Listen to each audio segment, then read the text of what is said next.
యత్ర నార్యస్తు పూజ్యంతే రమంతే తత్ర దేవత.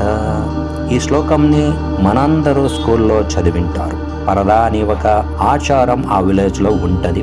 ఆడదాని ముఖం మీద పరద వేసుకోవాలి. జస్ట్ తెలియకోకుండా ఒక ఫోటో పబ్లిష్ అయిన వల్ల సుబ్బు లైఫ్ ఏం అవుతుంది అనేది వన్ లైన్ స్టోరీ. ఒక అమ్మాయి ఒక పద్ధతిని ప్రశ్నించలాగా లైఫ్ పట్టుదల ఇస్తుంది. అనుపమ పరమేశ్వరన్ కన్నుల్లో నిజంగా ఫైర్ ఉంది. అన్ని స్త్రీ జాతీయాల భావాలన్నీ ఆమె పర్ఫెక్ట్ గా పర్ఫార్మెన్స్ ఇచ్చారు. ఆమె తోడు వచ్చే అత్తే కూడా స్త్రీ స్వాతంత్రం గురించి చెప్పే సీను నిజంగా స్త్రీలందరికీ స్వాతంత్రం లేదు అనే సత్యం కనపడుతుంది.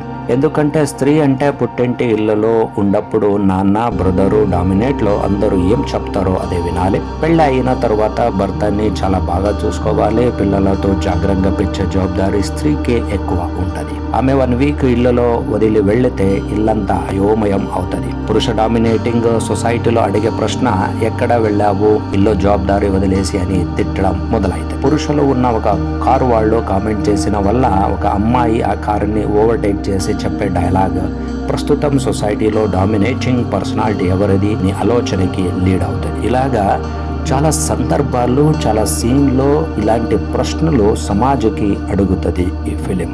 దురంతం ఏంటంటే ప్రశ్నలాగే మిగిలిపోతుంది ఈ సమాజం. ఇది మహిళా ప్రధానం చిత్రం అని ఒకే మాట చెప్తే ఈ ఫిలిం నా మెయిన్ ఫోర్స్ అర్థం అవదు. ఈ ఫిలింలో ప్రశ్నించే ఫైర్ ఉంది. ఇందులో వచ్చే 3 అమ్మాయిల బతుకు ఫేస్ చేసే సొసైటీ ఎలా ఉంటది అనేది చాలా మహిళకి కనెక్ట్ అవుతుంది. ఆ 3 ఎలాగా తన అస్తిత్వం కాపాడుకుంటారు అనేది మీరు చూడాలి. Thank you for watching.